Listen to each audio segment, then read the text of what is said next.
Hello students, class 12th accountancy का second part है।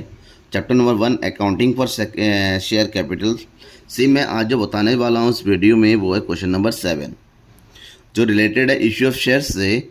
और इश्यू ऑफ शेयर्स से ये टॉपिक है प्रो रेटा allotment of over subscribed shares. अगर हमारे पास ओवर सब्सक्रिप्शन का केस आता है, उस केस में प्रोरेटा अलॉटमेंट किस तरह से किया जाता है वो हमको समझना है। ठीक है, अब ये होता कैसे? फॉर एग्जांपल मान लीजिए कंपनी ने 10,000 शेयर इशू किए।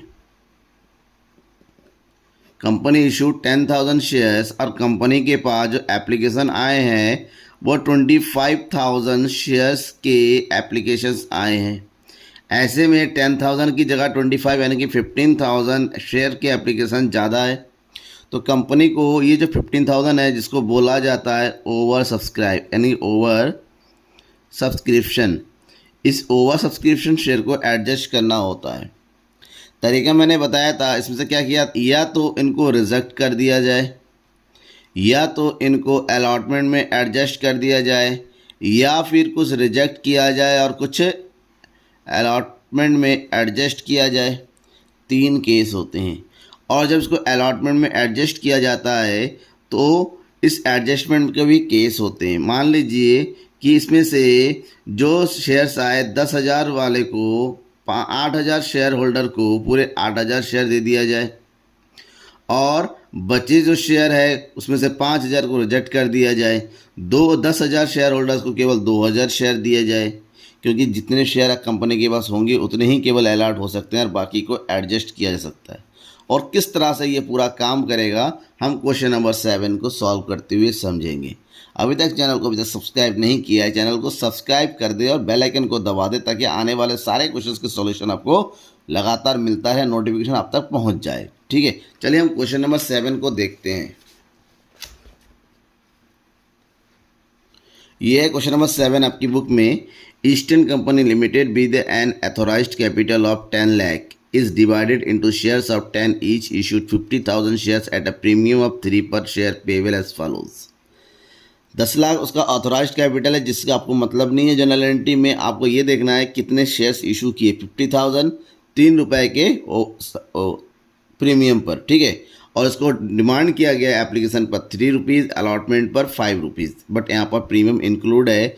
जहाँ प्रीमियम इंक्लूड है वहाँ पर प्रीमियम देखिए ₹3 का, यानी कि 2 + 3 हो जाएगा। अलॉटमेंट का ₹2, ₹3 प्रीमियम का। राइट, फर्स्ट कॉल है ₹3 का और फाइनल कॉल अभी तक मांगा नहीं किया। जब जरूरत है तब मांग लिया जाएगा, यानी कि आपको फाइनल कॉल से मतलब नहीं है, केवल 3 कॉल की एंट्री करनी है। एप्लीकेशन आर रिसीव फॉर 60,000, 50,000 की जगह 60,000 एप्लीकेशन मिले हैं और उसको कंपनी ने अलॉट किया इस तरह से। 40,000 शेयर को पूरे के पूरे दिए गए हैं और कंपनी को अभी बचे केवल 10,000 शेयर, जिसमें से 15,000 शेयर जिसने एप्लीकेशन दिया है उसको केवल 8,000 शेयर दिए गए और 5,000 शेयर एप्लीकेशन वाले को केवल 2,000। 500 लिखा हुआ बेटा, ध्यान में रखना, ये 500 नहीं है, ये मिसप्रिंट है। 500 की जगह आपको 5,000 समझना है और ये 200 की जगह इसको 2,000 समझना है, तभी जाके 40 और 8 48 और 2,000 50,000 शेयर पूरे होंगे। ठीक है ना, 200 समझेंगे तो हमारे गलत हो जाएगा हमारा क्वेश्चन, क्योंकि इसके 1,800 शेयर हमारे फालतू बचे जा रहे, तो बचाना है कि नहीं। तो ये मिसप्रिंट है, 5,000 है और ये 2,000 है। ठीक है, आपको क्या करना है, all amounts due on allotment were received, the first call duly made, the money was received with the exception of call due and 100 share.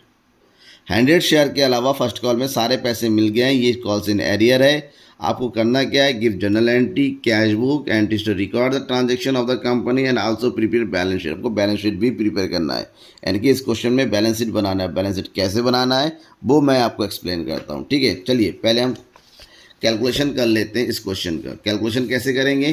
Calculation करने का तरीका ये है कि हम ये देखना है कि एप्लीकेशन में कितने पैसे आने हैं एप्लीकेशन में।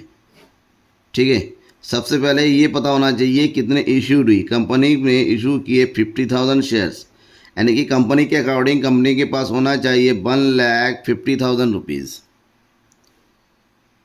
ठीक है, बट कंपनी को एक्चुअल में कितने रिसीव्ड हुई है? कंपनी को रिसीव्ड हुई है 60,000 शेयर्स, मल्टीप्लाई बाय 3 यानी कि 1,80,000। इसका मतलब कंपनी के पास ओवर सब्सक्रिप्शन अमाउंट कितना है 30,000। इस 30,000 को हमें क्या करना है एडजस्ट करना है, ठीक है ना। ये क्या है ओवर है। और एडजस्ट करने के लिए क्या कहा गया है, एडजस्ट करने के लिए जो कहा गया है दो केस है कि 40,000 को पूरे 40,000 दिए गए, ठीक है, 15,000 को 8,000 दिए गए और 5,000 को 2,000 की कुछ भी रिजेक्ट नहीं हुआ। जब कुछ भी रिजेक्ट नहीं हुआ ऐसे केस में इस 30,000 को हम कहाँ ट्रांसफ़र कर देंगे, पूरा का पूरा अलॉटमेंट में ट्रांसफ़र कर देंगे, ठीक है। जब ये अलॉटमेंट में जाएगा तो सेकंड में हमें अलॉटमेंट में क्या पैसा मांगा गया, अलॉटमेंट 5 रुपीज़, 5 रुपये में 3 + 2 तो 50,000 मल्टीप्लाई बाई 2 + 3 तो ये हो जाएगा 1 लाख अलॉटमेंट का और 1,50,000 ये हो जाएगा सिक्योरिटी प्रीमियम का, यानी कि टोटल अमाउंट आना चाहिए यहाँ पर 2,50,000, जिसमें से 30,000 ऑलरेडी आ चुके हैं एज ए एडवांस अलॉटमेंट में मान लेते हैं। तो 30,000 यहाँ से हम क्या कर देंगे माइनस कर देंगे, तो अमाउंट रिसीव होगा यहाँ पर 2,20,000।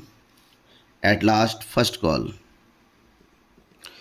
कॉल में आ जाएगा 50,000 मल्टीप्लाई बाय 3 यानी कि 1,50,000 आने चाहिए। बट इसमें क्या किया है एरियर है, कॉल्स इन एरियर, कितने शेयर का, ये शेयर एरियर है 3 मल्टीप्लाई बाई 100 यानी कि 300 रुपये एरियर है जो पैसा नहीं आ रहा है। इसका मतलब यहाँ पर अमाउंट रिसीव होगा 1,49,700, ठीक है। अब हमें क्या करना है, हमें कैश बुक भी बनाना है और आप सबको पता है जब कैश बुक बनाते हैं तो केवल जनरल एंट्री करते हैं, बैंक की जनरल एंट्री में ड्यू की एंट्री करते हैं, बैंक से रिलेटेड एंट्री नहीं करते हैं। शुरू करें। 3 कॉल में पैसा मांगा गया, एप्लीकेशन अलॉटमेंट फर्स्ट कॉल, तीनों का केवल आप ड्यू की एंट्री करेंगे, कैश शेयर कैपिटल की एंट्री करेंगे। तो जो पहली एंट्री होगी वो एंट्री क्या है, ये एंट्री होगी share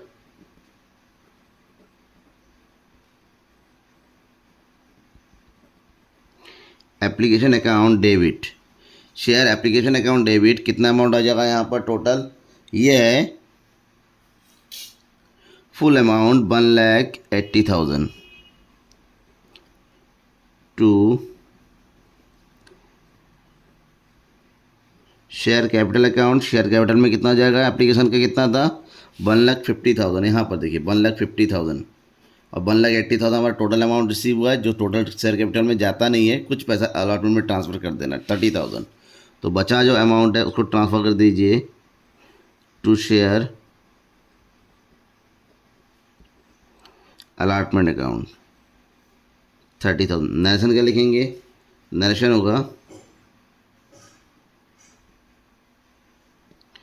share application money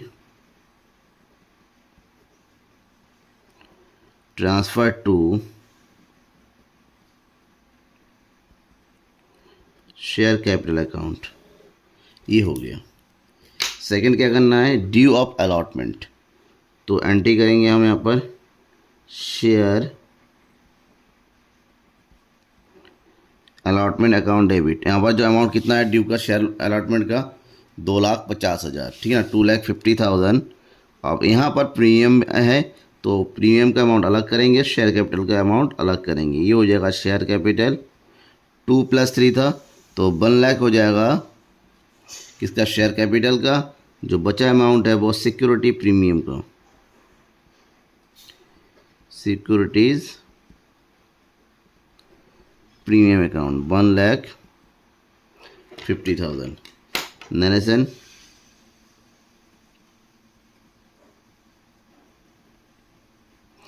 share allotment money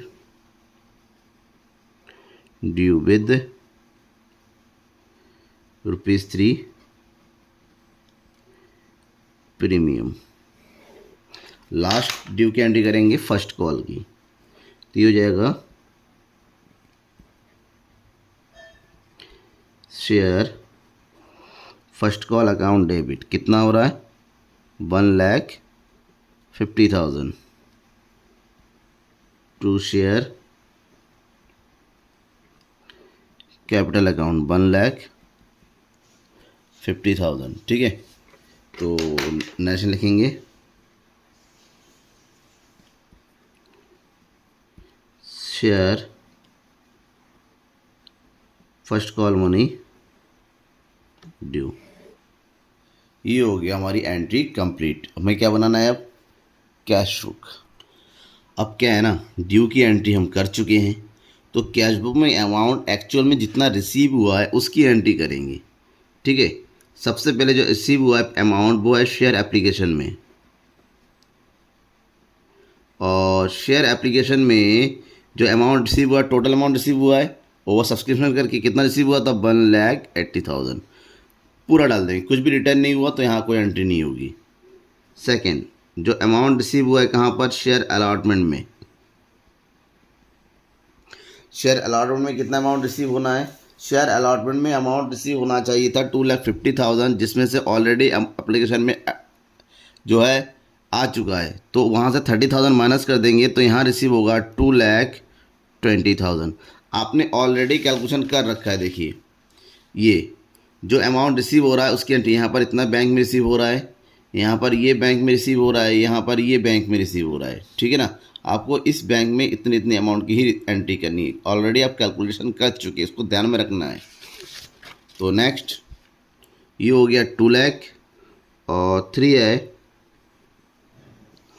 share first call account. Share first call में अमाउंट रिसीव होना है 1,50,000, बट क्या है ना 300 ड्यू था जो आया नहीं है, माइनस कर दीजिए, तो यहाँ पर 1,49,700 रुपीज़ ही रिसीव होगा। और इसके अलावा कोई दूसरा अमाउंट है नहीं, तो क्या कर दीजिए टोटल। तो इसका टोटल करेंगे, ये हो जाएगा 0,079, ये हो जाएगा 10 पर 14 415 5,49,700। तो ये सारा का सारा अमाउंट चला जाएगा बाय बैलेंस CD में 5,49,700, टोटल अमाउंट डाल दीजिए 5,49,700। ये कंप्लीट हो गया कैश बुक। कैश बुक के कंप्लीट होने के बाद अभी भी हमारा क्वेश्चन कंप्लीट नहीं हुआ, क्योंकि बैलेंस शीट बनाने के लिए कहा गया है। तो शुरू करते हैं बैलेंस शीट। फॉर्मेट ध्यान में रखिएगा, बैलेंस शीट का कैसे बनाते हैं तो ईजी हो जाएगा। तो हम बनाने जा रहे हैं बैलेंस शीट। ये बैलेंस शीट का फॉर्मेट है। नॉर्मल हम वो वाला बैलेंस शीट ही बनाते, इससे पहले जैसे बनाते थे ये वाला, ठीक है ना, लायबिलिटी एसेट नहीं, हमें बनाना है सीधा बैलेंस शीट, ठीक है ना। उसके बनाने के लिए जो सबसे पहला जो हेडिंग होता है पार्टिकुलर होता है, ये नोट नंबर जो कैलकुलेशन होता है, नोट नंबर के लिए हमें यहाँ पर नोट्स ऑफ अकाउंट बनाने होते हैं, सारी कैलकुलेशन हम यहाँ पर करेंगे, और इसका अमाउंट आ जाएगा यहाँ पर। तो बैलेंस शीट में सबसे पहला आता है equity and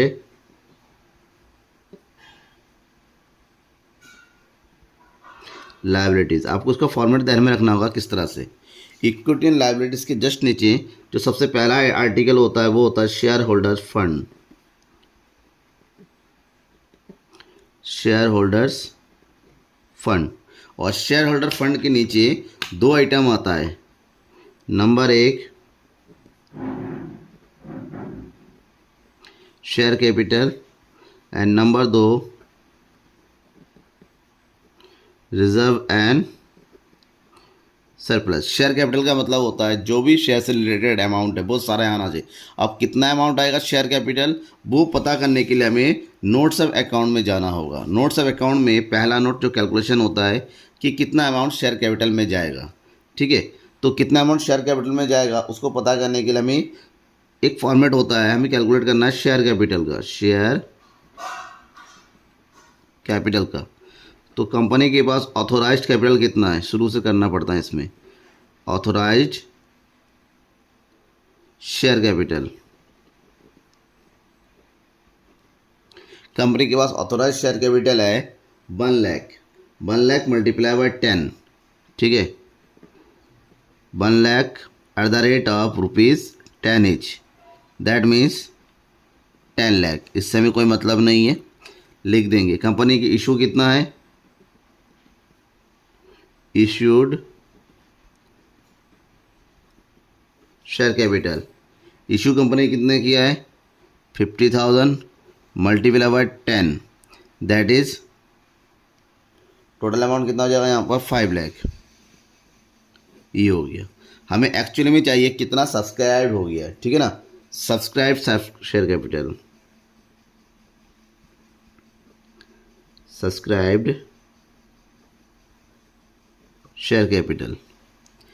subscribe share capital कितना हुआ, कंपनी के पास जो एप्लीकेशन आए हैं, ठीक है, जो एडजस्टमेंट हो गया, एडजस्टमेंट से कोई मतलब नहीं है, सब्सक्राइब शेयर हुआ है 50,000 8 रुपये के हिसाब से, क्योंकि लास्ट का फाइनल कॉल का मांगा नहीं किया है, तो टोटल अमाउंट आ जाएगा कंपनी के पास 4 लाख रुपीज़।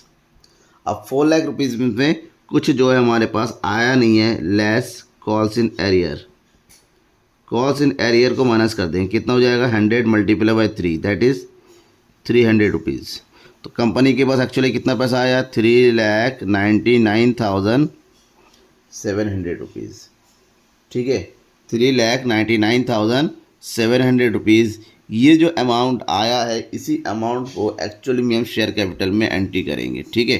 तो उसको एंट्री कर दीजिए शेयर कैपिटल के जस्ट आगे। नोट नंबर क्या हो जाएगा, ये 1, पहला कैलकुलेशन है, तो 3,99,700। अब बात करेंगे नोट नंबर 2। नोट नंबर 2 में किसका कैलकुलेशन करना है, रिजर्व एंड सरप्लस का। और रिजर्व सरप्लस में क्या आ जाएगा, कंपनी के पास सिक्योरिटीज़ प्रीमियम का अमाउंट आया था, और सिक्योरिटी प्रीमियम का अमाउंट कितना आया, 1,50,000। इस अमाउंट की एंट्री कर देंगे हम रिजर्व एंड सरप्लस में। तो ये दूसरा नोट नंबर था 1,50,000, ठीक है। इसके बाद कोई भी अमाउंट नहीं आया, नहीं, तो इसके बाद जो कॉलम बनता है, आप ऐसा आए ना आए खाली बना के छोड़ दीजिए। दूसरे नंबर पे बनता है नॉन करेंट लाइबिलिटीज, कोई अमाउंट नहीं है, डैश। और तीसरा होता है करंट लाइबिलिटीज, क्योंकि हम केवल और केवल शेयर कैपिटल की एंट्री कर रहे हैं, तो इसका तो अमाउंट दिया ही नहीं होगा। उसके बाद लास्ट हम क्या करते हैं, टोटल। ये हो जाएगा टोटल,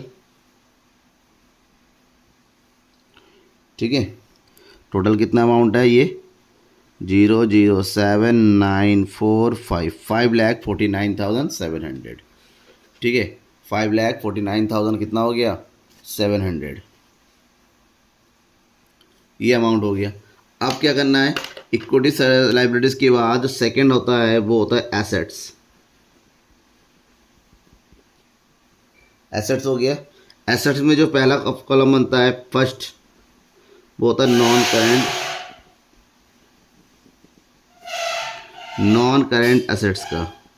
और इस क्वेश्चन में नॉन करेंट एसेट्स कुछ भी नहीं है, तो डैश कर देंगे। और दूसरा है वो करंट एसेट्स है। और करंट एसेट्स में दिया हुआ एक चीज़ हमारे पास वो है cash and cash equivalent. Cash and cash equivalent. अब कैश और कैश इक्विवेलेंट कहाँ से आएगा, ये देखिए आएगा आपके कैश बुक से। आपने जो कैश बुक बना रहा है उसका जो बैलेंस है 5,49,700, ये चला जाएगा यहाँ पर, क्योंकि ये एसेट्स होता है कैश बैलेंस। तो उसकी एंट्री कर दीजिए 5,49,700। अब रूल आपको पता होगा बैलेंस शीट का क्या होता है, कि बैलेंस शीट का लायबिलिटी और बैलेंस शीट का एसेट दोनों बराबर होता है। और देखिए इस क्वेश्चन में जितना कैश आया है उतना ही हमने ऊपर शेयर कैपिटल और रिजर्व में मिला है, तो बोथ आर इक्वल। तो ये बैलेंस शीट भी हमारा बन के तैयार हो गया। अगर आपको इस बैलेंस शीट में कोई भी डाउट लगता है तो बेझिझक कमेंट बॉक्स में कमेंट करके पूछिए, सर कैसे बना, क्या हुआ। मैं दोबारा फिर से क्वेश्चन को सॉल्व करके बताऊंगा, ठीक है ना। तो थोड़ा सा लंबा क्वेश्चन होता है क्योंकि इसमें सब कुछ पूछा गया है, एंट्री, कैश बुक और बैलेंस शीट। तो सब्सक्राइब करके रखिएगा और बेल आइकन को दबा दीजिएगा, ताकि जितने भी क्वेश्चन का सॉल्यूशन होता है इस चैप्टर का, आने वाले चैप्टर का आपकी नोटिफिकेशन मिलता रहे। थैंक यू एवरीवन, लगातार बने रहिए, लाइक कर दीजिए, शेयर कर दीजिए।